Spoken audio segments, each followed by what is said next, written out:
EC Radio. Dr. Main Monkey gives advice, and I advise the monkeys. Of course, I'm their personal physician. I'm a doctor, you know. Well, I'm a veterinarian, but I'm a doctor. You see what I'm saying here? And I give medical advice. People call in right at the show. When we do the live show, the banana phone rings. I answer the phone. I take in calls. Just last night, a woman called and said her husband was acting like he wanted to be an astronaut. And I told her, I think you should give him some space. And then I told her to take two bananas and call me in the morning. Uh-huh. And the other day, another call, I got a call. And the man, let's see what it was. He had said, I broke my leg in two places, Dr. Main Monkey. I broke my leg in two places. What should I do? And I said, stay away from those two places. Take two bananas and call me in the morning. That's solid advice. Yes, solid advice. And sometimes I get other calls. We had a call the other day. And I said, Dr. Main Monkey, we want to give you the Nobel Peace Prize. Do you know what I said, chicken? I said, I'd kill for that. Oh, yes, these are the jokes. And then I told him to take two bananas and call me in the morning, even though it really wasn't a medical situation.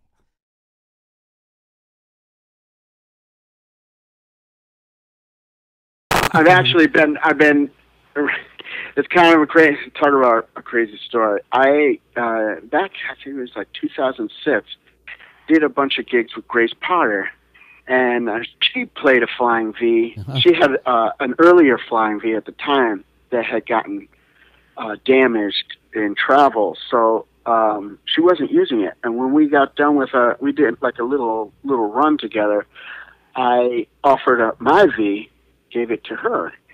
Kind of knowing that down the line I'd see it again, but it was kind of hey, go rock this up. And at that point, I had a lot of different signatures that I had. Bernie Worrell, now who's gone. Yeah. Just all sorts of people that have passed away. It's just. But anyways, years later, we go to. She was going to have us open for her in Maine, at the theater in Maine, and she's told me that I got to tell you though. She brought in my V to have one of the pickups fixed at a music store. When she went to get it, pick it up, the place had been totally liquidated. The place was empty, and she was like, what's up?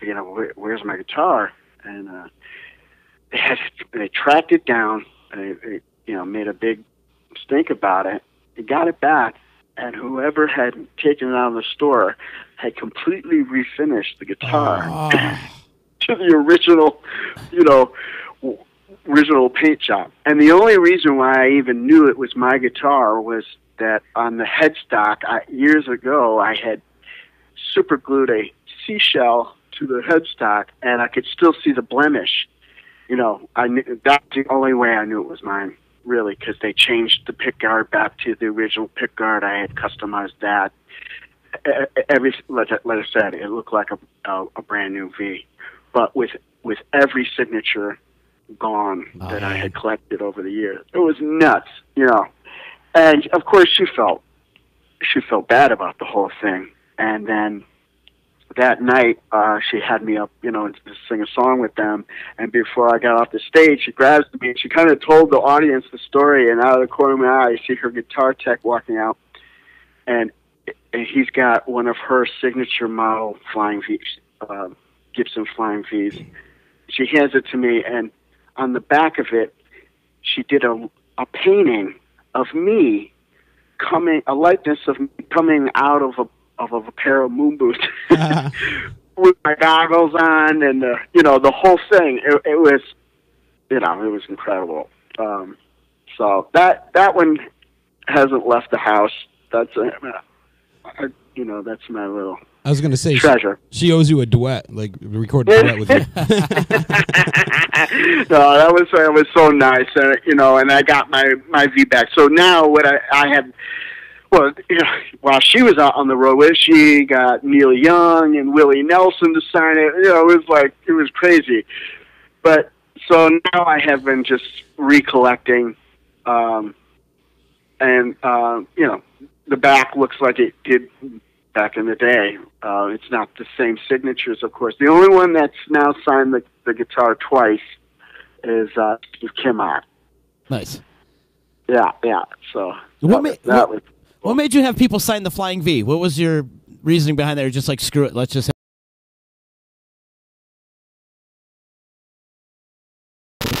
for a pizza place is really I good. believe it. chicken. One time, Vinny and I went on the Keeler show together, and we started talking about this chicken riggy thing, and all of a sudden, the guy who... Bobby Hazelton, the guy who invented chicken riggies, calls in. And that was mind-blowing. Yeah, that day. and he was like, nobody's ever given me credit for that dish because, like, this big chicken riggies festival and everything, and he's never been called to do the thing, and it was he and Richie Scamardo that owned the Clinton House, and they were the first guys to do it, and it was...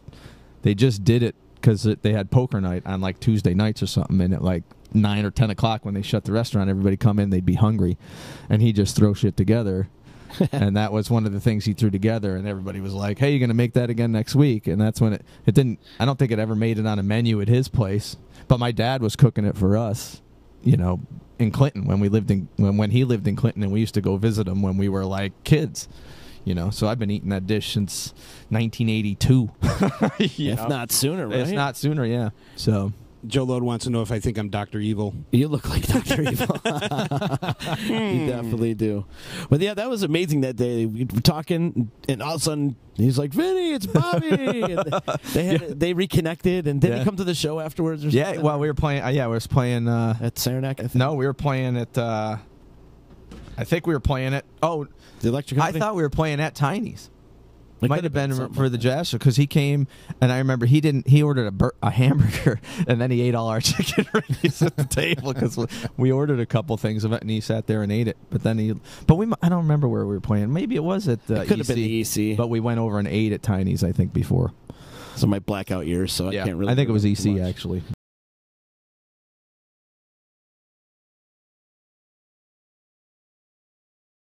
All the history, everything you've learned, and what's ahead of us, and kind of melt that into, art. I brought it up today at the school.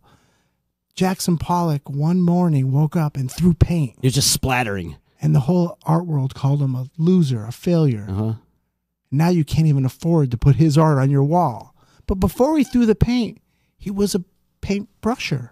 He used brushes like everybody else. I think he was just frustrated one day, and he just decided to splat. And creativity is a violent. Right. You have to break what's behind you. Mm-hmm. You have to be willing to take shit to do it. And now, Jane's Addiction in '86, we had that Jackson Pollock moment where we just threw the paint, and we weren't caring what people said. We needed to say, ugh. This is what we're feeling. The Sunset Strip was very shiny and fun, but it wasn't anything but cars and girls. Right. The punk rock scene had nothing to do with that, but that was nothing but frustration, and they felt like they hit a wall, a ceiling. They couldn't do anything with themselves. James took both of that. We created this, it's okay to be flashy and still show some of that gut.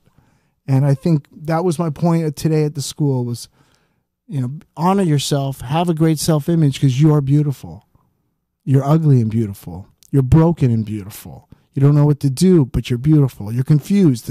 So am I. That's so cool you shed positive knowledge on these people and also just give out a positive vibe.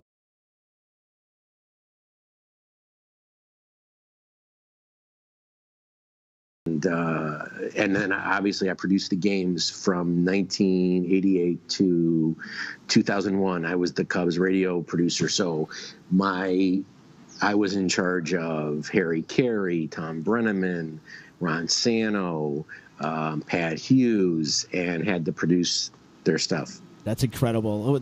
Yeah. Let's talk a little bit about Harry Carey. What kind of a man was he? He was legendary. he was amazing. I didn't like push him like to do radio stuff all the time, so he loved me. You know, maybe I wasn't such a strict boss. Maybe that was not the best thing in the world, but for Harry, that was perfect. And he was just so fun to hang out with, and it was a party every day. And he lived his life to the fullest. And I really had spent some of the best nights I've ever had in my entire life with him. Just so much fun. He didn't care. He didn't care whatever anyone else thought Harry was going to do, what Harry was going to do. And he just didn't care. And everybody loved him, man. It was amazing. Mark Grace told us, who's the first baseman of the Cubs, tells this amazing story that after he got the Sporting News Rookie of the Year, he and Ryan Sandberg and Andre Dawson, they had some type of like autograph day that they paid him. I can't remember, like $5,000 each to autograph on the field in Cincinnati.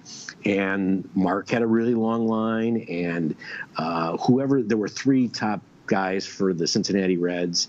And so there were 6 guys on the field. And Mark said the second Harry walked onto the field, in all 6 lines, everybody ran to Harry to get his autograph. And that's the way he was. It was, unbelievable to hang with him. I got to spend, my girlfriend and I, and Mark Grace was married in 1989. So in 1990, we went to Shea Stadium, and there were a couple of rainouts. And Mark and I had come. They called the game early on the Saturday, and my girlfriend and Mark's wife was there, and we were supposed to go out to dinner. And as we're walking into the hotel, Harry's walking out, and he says, "Get into the limousine." And Mark says, "Mr. Carey," and he called him Mr. Carey. He goes, "Dan and I are going to meet," or he goes, "Get in the effing limousine." Can you swear? Yeah, I prefer it. Okay, get in the fucking limousine. So we get in the limousine, and we go to Mickey Mantle's. And Harry walks through the restaurant, and it takes like 20 minutes. And Mark and I, and at that time, like 3:30, 4 o'clock in the afternoon, my girlfriend was already paging me, like, "Where are you? Where are you?" Okay. We go in the back room. Finally, like, Harry's like found. We actually tried to sneak out, which we should have done. So we go in the back room, and we open the door, and in the back room are Mickey Mantle, Whitey Ford, Harry Carey, Ron Santo, and Billy Martin. Wow. And so we're going to have dinner. And they would not let me leave to make any calls. So we had to stay there. Now, before dinner, those guys had 5 or 6 triple martinis. I had one. I was hammered. Mark had one. He was hammered. So they told these amazing stories. I mean, it was just fun. Then the wine came, and then the dinner came. And we got out of there around, I would say, 11:30 or 12 o'clock. And we got back to the hotel room, and the girls had changed their locks, so they were really mad. Man, I just remember getting screamed at. And so Mark and I stayed in my room, and they took the suite, and they were really mad. And so Mark goes, "Dude, I don't know you that well. We're friends, but this is when first couple of months we met." He goes, he goes, "There is no way I'm getting up. There's no way for the game." And so he goes, "You got to stay up." So I went and got a pot of coffee. I stayed up, and I had to work too. I had to produce the game. Oh my God. And so I stayed up the entire time. I got him up at like 7 o'clock, and Mark had this superstition, because the first time he went to Shea Stadium, he did really well, and he took the 7 train. So he goes, "We got to take the 7 train," and we didn't go with the team. Thank God, because they would have smelled the liquor on him. But we got on the 7 train, and he threw up at 2 of the stops. Oh, man. Okay, so we get to the ballpark, and Greg Maddux is there, Sutcliffe is there, I think one of the catchers there. He goes, "Hey man, Zimmer heard about your night last night. You got to keep Gracie out of trouble. I go, "Well, what do you want me to do?" I'm like, "Well, I can't keep him up in the broadcast booth." So they said, you know what, throw him in the shower. I'll have Sutcliffe throw him in the shower. So Sutcliffe threw him in the shower, and he just stayed in there. And Zimmer came around 2 or 3 times, and Mark called me roomie. And we weren't roommates yet, but he called me roomie, and Zimmer would come through. He goes, and where's roomie? Where's Gracie? Where's Gracie? I go, I don't know, man. I don't know. So Mark got on the field, and you could tell he was hurting. And he went 3 for 4. He had a triple where I knew that he threw up at third base. And he covered it real quick. He just pretended like he was down in the sand and stuff and the dirt. And he covered it real quick or whatever. And he went 3 for 4. He had a triple. He had a home run and a single. And then I think he almost hit 2 home runs. And I remember on the plane home, I go, dude, what happened? You could barely walk. Because I had to carry him back to his locker. Oh, my God. And he said, I saw 3 balls coming toward me. I hit the middle one. The old Rocky approach, right? Yeah. Wow, what a great story. You mentioned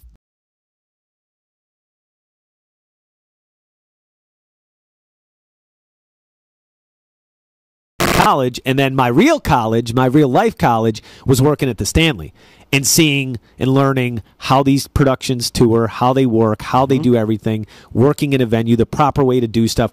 And now, obviously, I don't do that stuff anymore where I'm actually physically packing stuff up and all that stuff. But no one can ever BS me now because I did it. Yeah. Like, dude, you can't tell me you can't do that. And you did it for a while, too, right? I did. Yeah. All the years while I was working on the road, I was doing Babes. I was doing a lot of local shows. And then also I was doing a lot of colleges and universities. So a lot of time in the middle of the week, I would travel all around the Northeast for sure. And sometimes I'd be hopping flights to Florida to perform at universities and colleges. And in the meantime, you got Jivo at the Stanley calling me going, hey, can you come over and do this tech show for like 2 weeks? And it's like, no, because I'm on the road. But I did fit some of those in. And then also before that, when it was just like Tuesday, Thursday show or Tuesday, Wednesday, whatever the Broadway Theater League used to be, I could usually always make those gigs. And that was an education, man. Oh, yeah. Yeah. Huge. And it's putting work ethic into your routine, and you know what's going on. You know all the moving parts that happens backstage. And, I mean, it's super important to learn. Yeah, you know the deal. You're up at 6 a.m. loading in, and then you're there at 11 p.m. at night loading out. It's the deal. And for a while, I was doing everything. Like when I first, started touring, I was the guy who was loading in, unpacking everything, building the props, fixing the props, then performing 2 shows, then loading it all out after the meet and greet and merch sales. It's a long day. You just described an 18-hour day right there. It's a long day, man. Yeah. It's a long day. And what's funny is I get requests sometimes, like local friends and stuff, and it's cool, and I get it. They're like, hey, man, any chance of getting backstage passes? I'm like, well, not really, because 1, the venues don't allow just random people to come backstage, and 2, there's nothing exciting for you to see anyway. They think for some reason people think it's so glamorous because of what they've seen in movies or whatever. Right. And don't get me wrong, that stuff goes on, but it's few and far between. You got to be in the right mood. Yeah, you're right. Or it's out at a bar afterwards. It's not what you think happens backstage. Exactly. There's a lot of work going on backstage. I'm glad you're saying this right now. Well, it's true, man. It's true. And it's relevant because, people are messaging me this week because I'm home. Hey, dude, you don't want to be back there. 1, I need to actually rest and be able to do my thing on stage. And 2, you want to see like a wall painted black with some cords running through it? Yeah. And 3, you might be in the way. And 3, you might be in the way and get hurt, which is a massive liability. Exactly. See, people don't really understand. They just see the show, and they don't understand the moving parts that go into it. I'm so spoiled now. Like, I can't even go to a concert anymore without looking up at the trusses or seeing what's going on backstage. Or like, I can't even enjoy a show anymore. You see this huge smile on my face, right? Yeah. Because I couldn't relate more to that. I go to shows with Chelsea, and we'll be, we went to Papa Roach recently, and before anything starts, I'm explaining to her how this got there, how that's there, what they're going to do with that set piece, what's going to happen here, and then I'm learning stuff too. I'm going, oh, that's new, that's exciting. I wonder what that is. I went to Vegas a couple weeks ago, and it seems like weeks ago, but it was actually in April, and I went to see Five Finger Death Punch, and they were playing at the D downtown, and it was awesome venue, and I was sat right by their sound booth and would start talking to their tech guy because they had these cool effects I'd never seen before. And I was like, dude, and he was more than happy to share. So took notes, and you bet your ass are in my show now.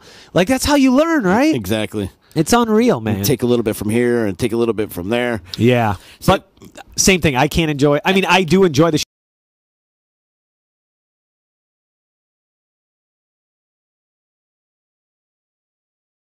I don't know. Sometimes I don't even know what the frig I say around here. But, Vic, good to see you. Thanks for joining us. Now, why it's fresh in my head, and I remember this tweet you put out a couple weeks ago after the Red Sox won the World Series, and they're playing New York, New York. You know, the Yankees need to actually make a move this year, and we can maybe hopefully win the World Series and play Sweet Caroline, right? Exactly. First of all, let me explain to the people who don't know what the fuck we're talking about. Okay. You know, Aaron Judge, I love him. He's humble. But Derek Jeter would have never, if all he had to do, I like that he played New York, but you do it when the whole thing is over, when you win it all, when their balls are in your hands. Now he set them off. He set them off. And, hey, Yankee fans are fucking, we're spoiled. I'm spoiled. But if you can't take it, don't dish it out. Exactly. What do you think the Yankees need to do? Say you're Cashman right now. What's your first move in the offseason? What are you going to do? You know what? I love, believe it or not, a lot of Yankee fans, they're going to say, I love that they re-signed CC and Gardner. I really like that. Me too. So, look, CC, his best years are behind him, but what he did when he threw the ball at the pitcher to stand up for his team, that fucking ranks more than anything else. I'm old school. I'm not analytics. I love CC. Not what he used to be. He's good for 4 innings. Gardner I love Gardner. He hustles. He's humble. Maybe he'll have a good year. We need fucking pitching. I didn't hear you. What'd you say? Enough with the hitters. Enough with the hitters. We need pitching. What the fuck? I agree. And then I saw talks about, Bryce Harper, they were saying he's not going to come. Don't go after, like, Manny Machado. We need pitching, like Vic said. Manny Machado, we have nice chemistry now. Manny Machado's, look, he doesn't hustle. He had admitted, I'm not hustling. Oh, fuck you. Fuck you. Fuck Bryce Harper. Look, we need pitching. And we need to play small ball. We need to do exactly what the Red Sox did. I agree. Small ball, hit and run. If the shift is this way, bunt the fucking ball the opposite side of the shift. What the fuck? I agree. It's easy. My grandmother could get a fucking hit against the shift. And I feel like that's the Yankees' downfall, too. They're always just swinging for the fences. Every time, every at-bat, they're just swinging for the fences. Exactly. Small ball wins in a short series. How do you grade Aaron Boone this year in his first year as Yankee manager? What grade do you give him? Look, Aaron Boone stepped into shit. He was given the greatest franchise with a great team. I'm not crazy about the binder and the stats and the analytics, but considering the Red Sox had an insane year, I'll give Aaron Boone a B+. B+. That's solid. That's solid. I think up to me, dig up Billy Martin. Dig up Billy Martin. What about Donnie Baseball? Would you be happy if Donnie Baseball came back as a manager? I would love. I'm surprised he hasn't already. I agree. Donnie Baseball. Him and Thurman Munson are my all-time favorite Yankees. Would that be your Mount Rushmore of Yankees? And now only your Mount Rushmore as you're living, the players that you actually saw. So not Babe Ruth and Lou Gehrig. That's a great question. All right. Mattingly, Munson, Jeter, Mariano. Ooh. Beautiful. Mariano. Yeah. Guy, not only the greatest relief pitcher of all time, a gentleman. I met him twice. Gentleman. Yeah, you've heard good things. And plus, he's a good humanitarian, too. He's building schools, building churches. And he doesn't play New York in Fenway Park. I wish they play Enter Sandman in Fenway. You know what the hell you're listening to? It's EC Radio. Only on the D.